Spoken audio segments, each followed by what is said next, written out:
So I was supposed to go to the studio this week and then I got snowed in. As you can see, I was filming a completely different video, but the show goes on. And luckily I always have some project going on in the kitchen. And that's what we're gonna do for this video. About 2 weeks ago, I ordered a bunch of meat and I must have accidentally added pork belly to the cart, a whole lot of pork belly. So this package arrived with this huge pork belly. And at first I'm like, shit, what do I do with that much pork belly? And then after about 2 minutes of contemplation, I realized I could just make a lot of bacon, which I've never tried before. And then the next question, of course, is what are you gonna do with all that bacon? And as I kept pondering ideas, I thought, why not do a little throwback to the sandwich series and make a few more things from scratch and recreate the first thing that I actually ever made in the kitchen, the good old bacon, egg, and cheese sandwich. So let's talk about homemade bacon, which it turns out is not that difficult. It's really just a two-step process. You've got the curing and you've got the smoking. And if you don't have a smoker, you don't have to smoke it. You can just cure it and cook it up and it's gonna be fine. The smoking just adds that extra layer of flavor. So for my cure, I used a brining solution. You can do a dry brine and cover it in salt and sugar, but then you gotta flip it over. I like the wet brine where you can just submerge it and let it sit there for a week. So I got a big jar that will fit the pork belly, of course, and I added 4 cups of warm water, 1 cup of salt, and half a cup of sugar, and you can adjust the sugar levels depending on how sweet you want it. Half a cup is like medium sweetness. Now this stuff right here might look like a narcotic, but I can assure you that it's not, although you do want to be careful with it. What I'm going to add to this brine is pink curing salt, which is basically salt mixed with sodium nitrite dyed pink so you don't actually confuse it with regular salt. And it's actually toxic when consumed raw, but when you use it for a cure, it's going to prevent any of that really bad bacteria that could potentially cause botulism. So it's not 100% necessary in this process. It's just an extra safety factor. Plus you're going to get that classic looking pink hue to your final bacon product. And you're going to use 1 teaspoon for every 5 pounds of pork belly. And you want to measure this very carefully because it is very powerful stuff. Now, as far as spicing up your brine, that's totally optional. I'm going to add some allspice, a little bit of coriander, some mustard seeds, and a few dried chilies. And since that mixture was warm, just a little bit of whisking should dissolve all of that salt and sugar. And then I'll add some ice cubes to ensure that when the pork actually goes into the brine, we're not heating it up right away. We want a nice cool mixture. So here's my pork belly right here. It's about a 7.5 pounder, and I ordered it from Snake River Farms, and it's actually a Japanese Kurobuta breed known for its great marbling, kind of like the Wagyu of the pork world. And if your pork belly needs any trimming, go for it. I just needed to cut mine to make sure that it fit in this container, and then I put it in the brine and used the plate to make sure it was submerged under the brine. And I had a mini fridge in my basement with some extra room, and I just let that cure in the mini fridge for a week.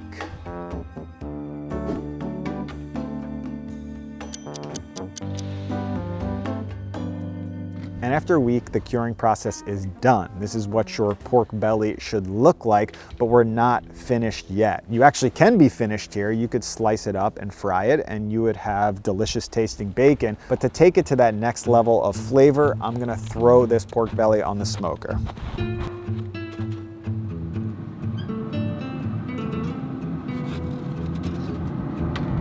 So pork belly is on the smoker. I've got this little tray here to catch the fat. I'm gonna go at a pretty low temperature. I have this set for 200 degrees, and I've got the probe in here. I believe I'm going for an internal temp of 165. So right now we're at 32 on the internal temp. So I'll just keep an eye on this, close it up. I'll check back in a little bit. I'm not sure on the timings because this is my first time making bacon.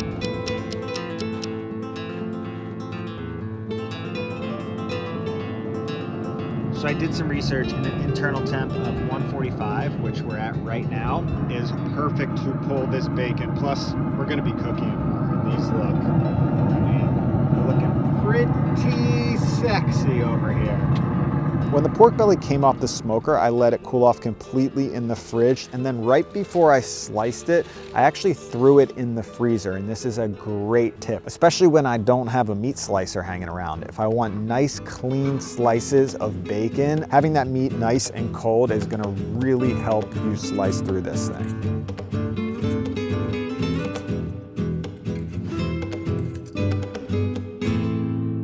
Now, being Jewish, I of course ate my egg sandwiches on bagels because they were just always hanging around the house in the freezer, fresh from the deli, just bagels everywhere in my life growing up. And I do find that the bagel is an incredible vehicle for the egg sandwich. Personal opinion, you can use whatever you want, but I have been recipe testing bagels for probably all of winter, at least the last few months, and I have come up with a recipe that I absolutely love that takes advantage of both a natural yeast and an instant yeast, a combo package. So yesterday morning, I fed my sourdough starter both 100 grams of bread flour and 100 grams of water, and I let that activate for about 4 hours. And once that was at peak activation, I made a pre-ferment for this dough to really get the juices flowing. So I used 270 grams of bread flour, 260 grams of water, and then 200 grams of my active sourdough starter, and just the smallest sprinkle of instant dry yeast, around 2 to 3 grams. And what I found is that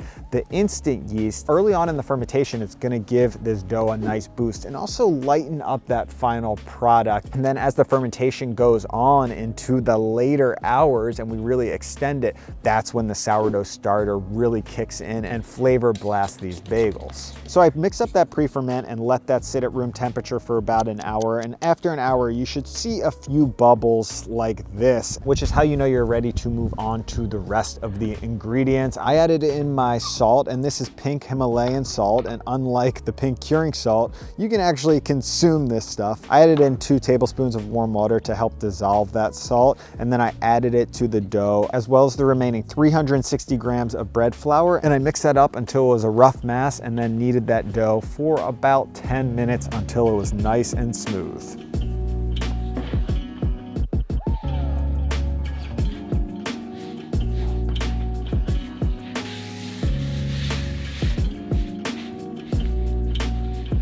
Once my dough was smooth, I let it ferment, and you're gonna want this to pretty much double in size, which for me took about 3 hours. Because I had that instant yeast in there, it happened a little bit quicker compared to just using a sourdough starter. But just keep an eye on your dough, which is why I love using a container like this, where you can really see exactly how much your dough has risen. And then it was time to roll bagels. I sectioned this dough off into 120 gram pieces. That's a solid bagel weight, and then I rolled those pieces into balls and let them sit for about 30 minutes so that gluten relaxed.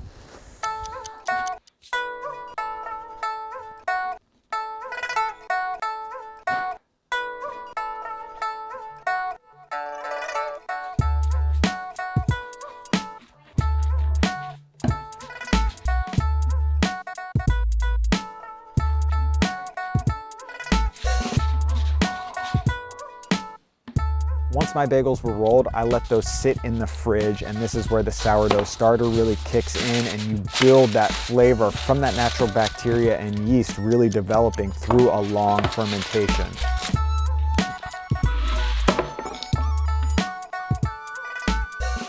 So I can tell that these are proof just by the look of them, but just a nice little security tip here. Put it in a bowl of water, and if it floats like that, it's ready to go into the boiling bath of water. But before I do that, I'm just gonna hit it with 2 scoops of baking soda, and that's gonna give the bagels a really nice brown color. We'll just start dumping those in. And then after about 20 seconds, you can just pull these right out. That's why I love using parchment paper. Should be using some tongs for that. Not sticking my fingers in boiling water. Now these will puff up pretty quick in about 30 seconds, and that's really all they need, just about 30 seconds to a minute. Once they puff, you wanna gently, again, always protecting the structure of your bagel, just flip them over and give them another 30 seconds, and then they're ready to come out. Oh, like that was a bad move right there. All right, so these are done. So flip them back over, pop it right on a baking sheet lined with parchment paper. And then what I have here is just a mix of sesame seeds and poppy seeds, but you can use whatever you want for the toppings. And you want to hit them with the toppings right when they come out while they're still nice and wet, because they'll dry out quick. Really give them a nice coating. All right, and then straight to the oven at 425 for about 20 minutes.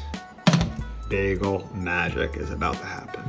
20 minutes later, we've got bagel goodness.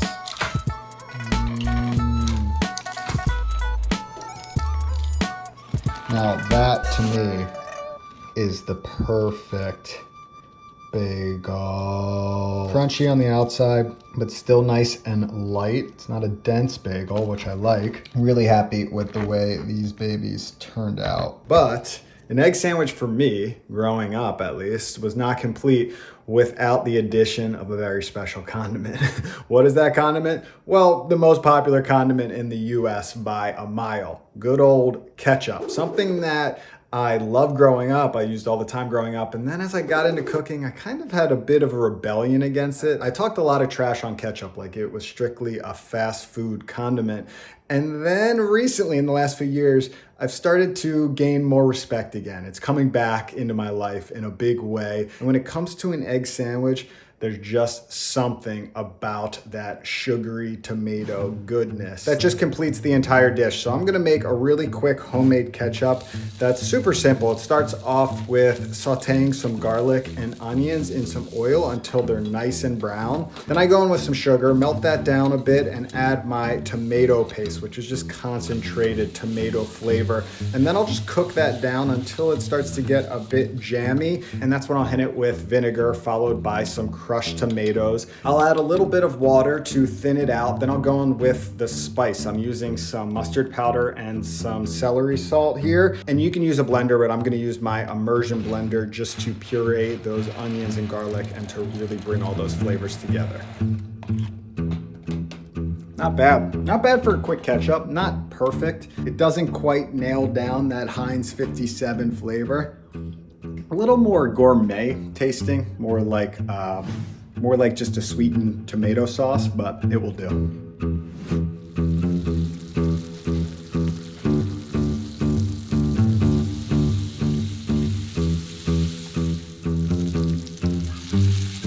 I'll show you how egg sandwiches were made in my house.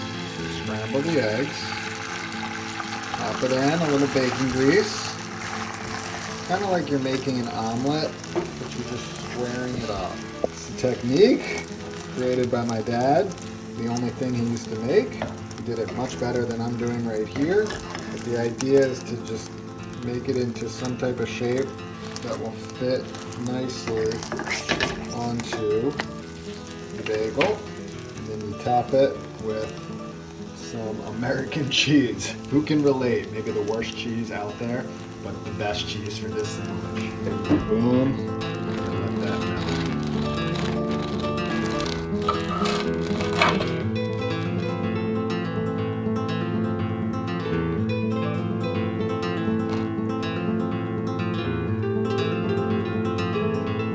When I learned how to make this, it was the first thing I ever made.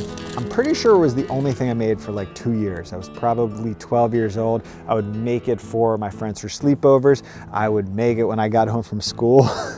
I was like, Mom, I'm done with your food. I'm just eating bagel sandwiches. Which is absolutely insane. My mom has gotten better at cooking, but at the time, this was better than the food she was making. I was fine eating it a few times a week, and it still holds up today. There's something about this combination of flavors that is just absolutely phenomenal. It's hard to explain. It might just be like ingrained in my brain because I've eaten so many of these as a young kid. Or maybe it really is just that good. You'll have to try for yourself. So hopefully you enjoyed this recipe, and I'll see you in the next video.